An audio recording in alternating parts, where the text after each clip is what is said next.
जवाब देने को तैयार है। झारखंड में मचे बवाल की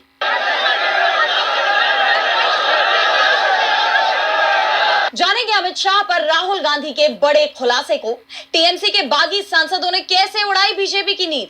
देखेंगे सुप्रीम कोर्ट में कैसे फंसते दिख रहे हैं लोकसभा स्पीकर, और बुलेटिन के आखिर में देखेंगे जाने माने कार्टूनिस्ट इरफान की किस खबर पर पड़ी तिरछी नजर। लेकिन दिन भर की तमाम बड़ी खबरों से पहले एक नजर आज की सुर्खियों पर। जयपुर में कांग्रेस की हिसाब मांगो रैली पर बवाल, वाटर कैनन चला तो धरने पर बैठे कांग्रेसी। पुलिस से टकराव में एक महिला कांग्रेस कार्यकर्ता हुई घायल। योगी सरकार पर बसपा नेता आकाश आनंद का बड़ा हमला, कहा आपके टैक्स के पैसे से बीजेपी सरकार ने अपनी नाकामियां छुपाई। अखिलेश और राहुल गांधी को बताया अंकल। नेता विपक्ष राहुल गांधी ने YouTube पर अपलोड किया छात्रों की गूंज कार्यक्रम का वीडियो। छात्रों के बीच उठाए गए दर्द, डेटा और दौलत से जुड़े सवाल किए पेश। कई भाषाओं में उपलब्ध है ये वीडियो। मध्य प्रदेश में यूसीसी को लेकर कांग्रेस विधायक आरिफ मसूद ने किया आंदोलन का ऐलान। 16 से 20 अगस्त के बीच जिला कलेक्टर को सौंपा जाएगा राष्ट्रपति को संबोधित ज्ञापन। 21 महिलाओं का प्रतिनिधिमंडल जिला कलेक्टर से करेगा मुलाकात। और हरे निशान पर बंद हुआ शेयर बाजार। 43 अंकों की तेजी के साथ 78,542 पर बंद हुआ सेंसेक्स, जबकि 13 अंकों के उछाल के साथ 24,583 पर बंद हुआ निफ्टी। ये तो थी सुर्खियां। अब बात आज की सबसे बड़ी खबर की। मोदी सरकार ने विपक्ष के सामने घुटने टेक दिए हैं। 3 सप्ताह से संसद में गतिरोध बना हुआ था। कारण था गृह मंत्री अमित शाह का सदन से भागना। लेकिन जैसे ही राहुल गांधी का बयान सामने आता है कि वो शाह को भागने नहीं देंगे, बीजेपी सरेंडर करती दिखाई देने लगी है। शाह सदन में आने को तैयार हो गए हैं, लेकिन विपक्ष और सरकार के बीच टकराव अभी भी खत्म नहीं हुआ है। तो क्या है ये पूरी खबर, देखिए इस रिपोर्ट में। संसद का ये मानसून सत्र मोदी सरकार पर बहुत भारी पड़ता नजर आ रहा है। एक के बाद एक मुद्दों पर सरकार को बैकफुट पर आना पड़ रहा है। पहले छात्रों के विरोध के आगे मजबूर होकर शिक्षा मंत्री को इस्तीफा देना पड़ा, और अब विपक्ष के विरोध के आगे भी सरकार को झुकने पर मजबूर होना पड़ा है। आखिरकार गृह मंत्री अमित शाह सदन में आने को तैयार हो गए हैं, और वो विपक्ष के सवालों का जवाब भी देंगे। हालांकि इसकी जानकारी देते हुए संसदीय कार्य मंत्री किरेन रिजिजू ने विपक्ष पर भी निशाना साधा और कहा, विस्तार से जवाब देने को तैयार है। मैं अनुरोध करता हूं कांग्रेस पार्टी और इनको कि गृह मंत्री जी का जवाब के समय डरना नहीं है, भागना नहीं है, पूरा सुनना पड़ेगा। मैंने पिछले एडवाइजरी में भी सार्वजनिक वहां सबके सामने में कह दिया है कि सरकार छात्र को लेकर के पूर्ण रूप से विस्तार से चर्चा के लिए तैयार है और पूरा जवाब देने के लिए। हालांकि गृहमंत्री सदन में जवाब कब देंगे, रिजिजू ने इसकी जानकारी नहीं दी है। बताया जा रहा है कि लोकसभा स्पीकर ओम बिरला शाह के बयान का वक्त तय करेंगे।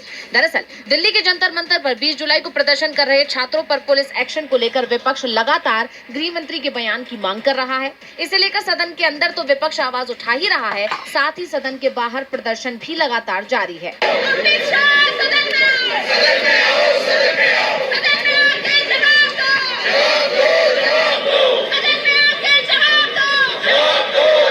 पूरे मानसून सत्र में विपक्ष ने इसी तरह सरकार को घेरने का काम किया है। राज्यसभा में विपक्ष के नेता मल्लिकार्जुन खड़गे ने पीएम मोदी और अमित शाह पर निशाना साधते हुए कहा, अब घर में बैठ के हुकूमत चलाते हो, और हम यहाँ पर बहुत से हमारे एमपीज एमएलए सारे लोग एक होकर एक आवाज में डिमांड कर रहे हैं कि इस समस्या को सॉल्व करने के लिए। वहीं सपा प्रमुख अखिलेश यादव ने भी तीखा हमला बोलते हुए कहा कि आखिर हम जवाब किससे मांगे। सरकार सवाल का जवाब क्यों नहीं दे रहे?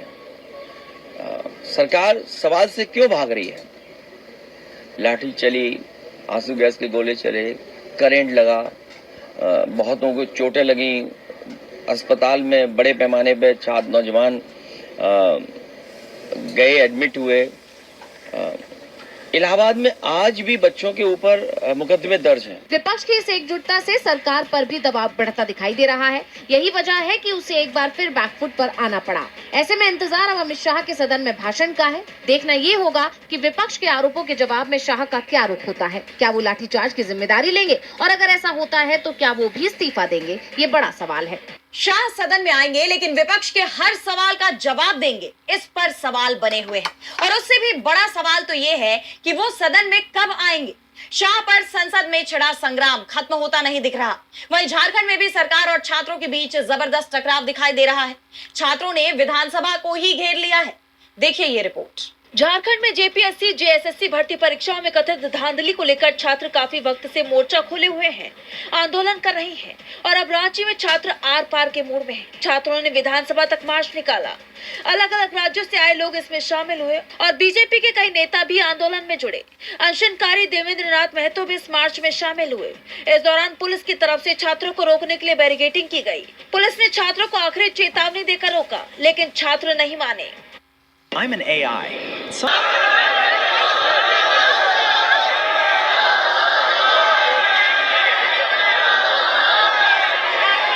छात्र बैरिकेडिंग तोड़कर आगे बढ़ते चले गए और विधानसभा के गेट पर पहुंच गए।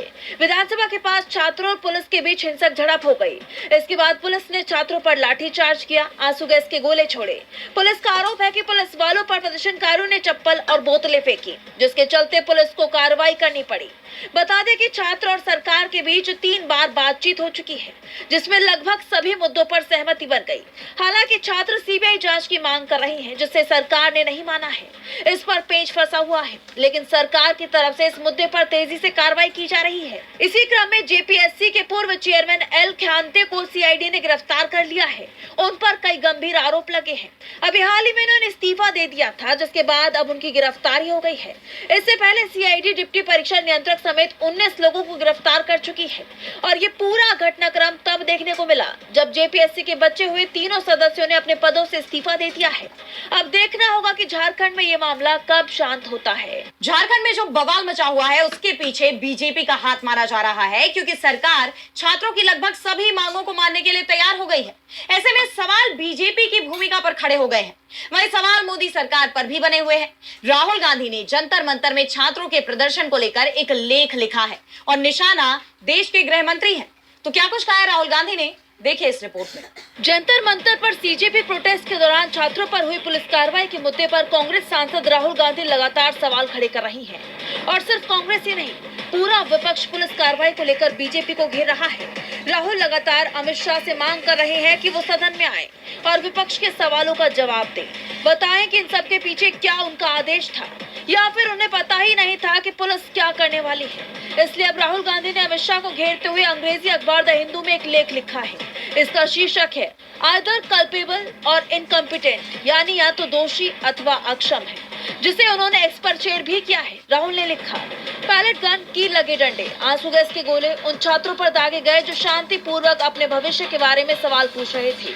पुलिस कर्मियों ने युवतियों को पीटा, कई के गुप्तांगों पर चोटें आई, नाबालिगों की हड्डियां टूट गई। मोदी सरकार सवालों का जवाब इस तरह देती है और गृह मंत्री लगभग 20 दिन बीत गए और अमित शाह सदन में जवाब देने नहीं आए। विपक्ष के हर चर्चा प्रस्ताव को खारिज कर दिया गया है। उनकी चुप्पी कोई चूक नहीं है, ये हिंसा का समर्थन है, या तो वो दोषी है या अक्षम। राहुल ने आगे कहा कि हम सुप्रीम कोर्ट की निगरानी में जांच की मांग करते हैं और अब जब तक उन्हें जवाबदेह नहीं ठहराया जाता, ये लड़ाई नहीं रुकेगी। और अब राहुल गांधी ने पीएम मोदी को सीधी चेतावनी दे दी है। कहा है कि पीएम मोदी स्पष्ट रूप से वास्तविकता से कट चुके हैं। मैं उन्हें चेतावनी देना चाहता हूं कि देश भर के युवा जाग चुके हैं। उनकी छवि नष्ट हो चुकी है और अब उसे दोबारा नहीं बनाया जा सकता। भारत के युवा प्रधानमंत्री नरेंद्र मोदी, गृह मंत्री अमित शाह या किसी भी अधिकारी को उनके कामों के नतीजों से बचने नहीं देंगे। राहुल की चेतावनी ने बीजेपी खेमे में खलबली मचा दी है। छात्रों पर पुलिस के हमले ने बीजेपी को फंसा दिया है। वहीं टीएमसी के बागी सांसदों के बदले रुख ने भी बीजेपी की चिंता बढ़ा दी है। जिन सांसदों ने ममता बनर्जी के खिलाफ बगावत की थी, अब वो वापस ममता के खेमे में जाने के संकेत दे रहे हैं। खुलकर बोल रहे हैं कि हम एनडीए में नहीं जाएंगे, जिसके बाद सवाल ये भी उठ रहे हैं कि अब बागी सांसदों का क्या होगा। लोकसभा स्पीकर ने एनसीपीआई में मर्जर को मंजूरी नहीं दी है, तो क्या सभी बागी सांसदों की सदस्यता होगी रद्द? जानने के लिए देखिए ये रिपोर्ट। पश्चिम बंगाल में टीएमसी में हुई टूट के बाद केंद्र में एनडीए के समर्थन का दायरा बढ़ गया है, लेकिन अब यही बागी सांसद एनडीए की मुश्किलें भी बढ़ाते नजर आ रहे हैं। बागियों में फूट पड़ती दिखाई दे रही है। टीएमसी के 20 सांसद जो ममता बनर्जी का साथ छोड़कर एनडीए के साथ चले गए थे, उनमें से कई सांसद अब एनडीए से भी दूरी बनाते नजर आ रहे हैं।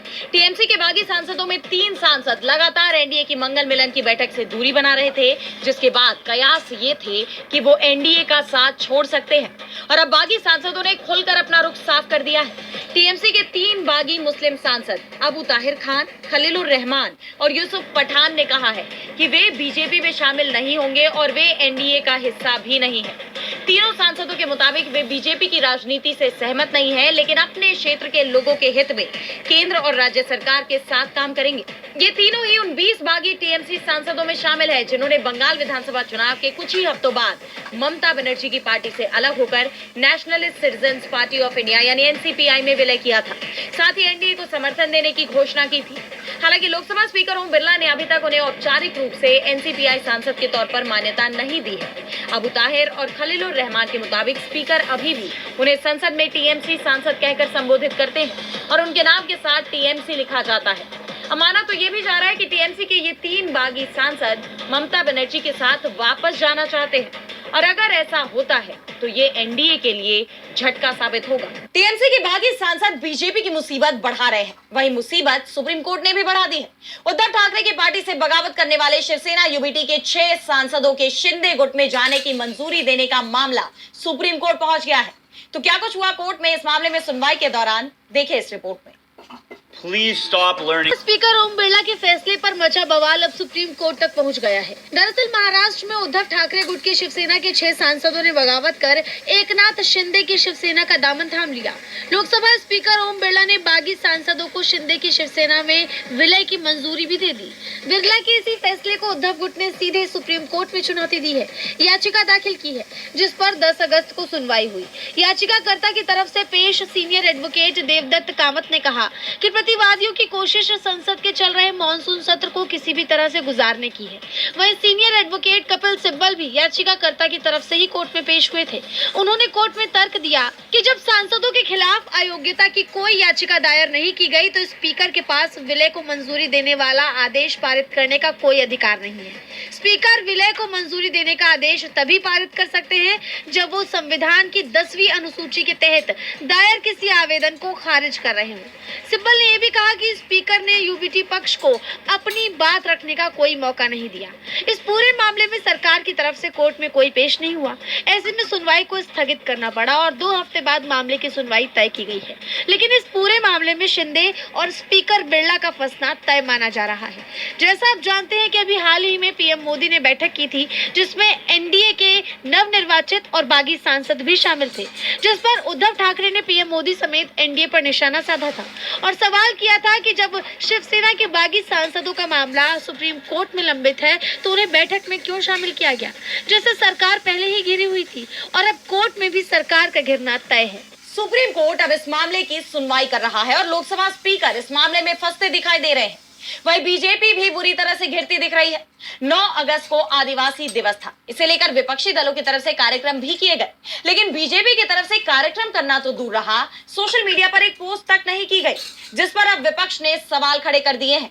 पूछा है कि क्या बीजेपी आदिवासियों को सिर्फ वोट बैंक समझती है। 9 अगस्त विश्व आदिवासी दिवस के नाम से जाना जाता है, जिसे पूरी दुनिया मनाती है। राजनीतिक पार्टियां भी इस मौके पर कई कार्यक्रम आयोजित करती है या कुछ नहीं तो सोशल मीडिया पर आदिवासी दिवस से जुड़ा एक पोस्ट कर देती है। बीते दिन भी कांग्रेस, समाजवादी पार्टी समेत तमाम राजनेताओं और राजनीतिक दलों ने इसकी शुभकामनाएं दी, लेकिन बीजेपी ने कोई पोस्ट नहीं किया, जिस पर अब सियासत गर्मा गई है। बीजेपी पर आदिवासी विरोधी होने के आरोप लगने लगे हैं। कांग्रेस ने बीजेपी को बुरी तरह घेर लिया है। मध्य प्रदेश विधानसभा में नेता प्रतिपक्ष उमंग सिंगार ने बीजेपी पर हमला बोलते हुए कहा कि राम के नाम पर वोट मांगने वाली भाजपा शबरी के आदिवासी समाज के सम्मान को भूल जाती है। विश्व आदिवासी दिवस पर भाजपा की बेरुखी ने उनकी आदिवासी विरोधी सोच को उजागर कर दिया। न कोई बड़ा आयोजन, न सम्मान का संदेश और न ही मुख्यमंत्री या भाजपा की ओर से कोई पोस्ट। चुनाव में आदिवासी याद आते हैं लेकिन सम्मान के दिन नहीं।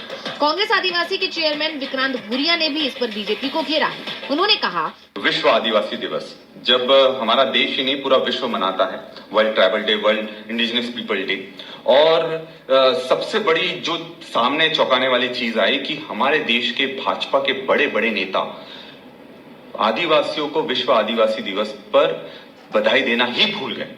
इससे साफ है इनकी जो आदिवासी विरोधी सोच है वो चीज उजागर होती है और ये बताते हैं कि ये आदिवासी को वनवासी मानते हैं, सिर्फ जंगल में रहने वाला, ये उनको असली मूल निवासी इस देश का नहीं मानते हैं। तो मैं इन सभी बड़े बड़े नेताओं को बोलना चाहूंगा कि आदिवासी समाज आपको देख रहा है और जिस तरह से नफरत आप आदिवासियों से करते हैं ये सब उजागर हो चुका है। और ये कोई पहली बार नहीं है जब बीजेपी पर ऐसे आरोप लगे हैं। केन बेतवा लिंक परियोजना और ग्रेट निकोबार परियोजना, जिससे हजारों आदिवासी समुदाय से आने वाले लोगों का जीवन खतरे में है, उस पर भी सरकार घिरी है। यानी साफ है कि आदिवासियों को लेकर बीजेपी की मानसिकता अब उजागर हो गई है। आदिवासी दिवस को बीजेपी भूल गई है, जैसे अरुणाचल प्रदेश की जमीन को बीजेपी की सरकार भूलती दिख रही है। चीन धीरे धीरे कर अरुणाचल की जमीन पर कब्जा कर रहा है। वो दावा भी करता है कि अरुणाचल प्रदेश उसका हिस्सा है। वहीं मोदी सरकार चीन के दावे और उसकी कब्जे की नीति पर आंखें बंद किए बैठी है। अब कांग्रेस ने इसे लेकर मोदी सरकार पर तीखा हमला किया है। देखिए ये रिपोर्ट। भारत की सीमा में चीन अपने पैर पसारता नजर आ रहा है। अरुणाचल प्रदेश के कई इलाकों पर लंबे वक्त से उसकी नजर बनी हुई है और अब वहां के स्थानीय लोग ही ये दावा कर रहे हैं कि इस राज्य के कई हिस्सों पर चीन अपना कब्जा भी जमा चुका है। सोशल मीडिया पर एक के बाद एक ऐसे वीडियो निकलकर सामने आ रहे हैं जिनमें स्थानीय लोग उन इलाकों का नाम तक बता रहे हैं जिन पर चीन अपना कब्जा जमा चुका है, जिसके बाद मोदी सरकार गंभीर सवालों के घेरे में आ गई है। विपक्ष भी हमलावर हो गया है। कांग्रेस सांसद पवन खेड़ा ने ऐसे ही एक शख्स का वीडियो शेयर किया है जो बता रहे हैं कि चीन कैसे भारत में घुस रहा है। साथ ही सरकार से ये मांग भी कर रहे हैं कि कैसे भी भारत के इन इलाकों को चीन से बचा ले। सबसे पहले आप ये वीडियो देखिए। हम खुद लोकल आदमी बोल रहा है चाइना आया है, अभी इंडिया का जमीन को लिया है, पोखरेला को लिया है बोल के, तो उसको भी जूते बोल, तो क्या बोलेगा अभी उसको आप लोग पॉलिटिक्स मत कीजिए। जितना भी अरुणाचल का जो भी पॉलिटिक्स लीडर से रिक्वेस्ट है उसको आप लोग एकजुट करके उसको सब कदम से कदम मिला के उसको आप लोग जो कुछ न कुछ करने से जो इंडियन गवर्नमेंट को भी फोर्सफुली करना है और जो भी हो चाइना जो अभी ऑक्युपाई किया उसको किसी करके वापस लेना है। इस वीडियो के साथ पवन खेड़ा ने सरकार से कुछ सवाल भी पूछे। उन्होंने एक्स पर लिखा कि मोदी जी, अरुणाचल प्रदेश के लोग जमीनी हकीकत जानते हैं। वे समय समय पर चेतावनी देते रहे हैं और भारत की रक्षा के लिए मजबूती से डटे हुए हैं, लेकिन लगता है कि आपके कानों तक कोई बात नहीं पहुंचती। कुछ अहम सवाल उठते हैं। अरुणाचल प्रदेश में चीन की घुसपैठ पर आप चुप क्यों हैं? आप अपनी निजी छवि और छोटी मोटी राजनीति के लिए भारत की सुरक्षा, संप्रभुता और क्षेत्रीय अखंडता को दांव पर क्यों लगा रहे हैं? क्या आपकी सरकार, आपकी पार्टी या आरएसएस की चीन के साथ कोई गुप्त समझ है जिसके बारे में भारत की जनता को नहीं बताया जा रहा? वहीं यूथ कांग्रेस के अध्यक्ष उदय भानु चिब ने भी इस वीडियो को शेयर करते हुए पीएम मोदी पर तीखा हमला बोला। उन्होंने प्रधानमंत्री पर तंज कसते हुए कहा कि ये वही मोदी है जिसने गलवान में हमारे 20 जवान शहीद होने के बाद भी चीन को ना कोई घुस आया है ना कोई घुसा हुआ है बोलकर क्लीन चिट थमा दी थी। अभी भी सरकार मुंह में दही जमाए बैठी है। क्या भाजपा, आरएसएस और चीन का कोई गुप्त समझौता हो चुका है? Attention retirees, if you असल ये कोई पहला ऐसा वीडियो नहीं है। इससे पहले भी ऐसे ही एक और युवक का वीडियो वायरल हुआ था जिसमें वो इंडिया को गुड बाय कह रहा था। उसका कहना था कि जल्दी ही वो चीन का हिस्सा बन जाएगा क्योंकि चीन पूरे अरुणाचल प्रदेश को हड़प रहा है।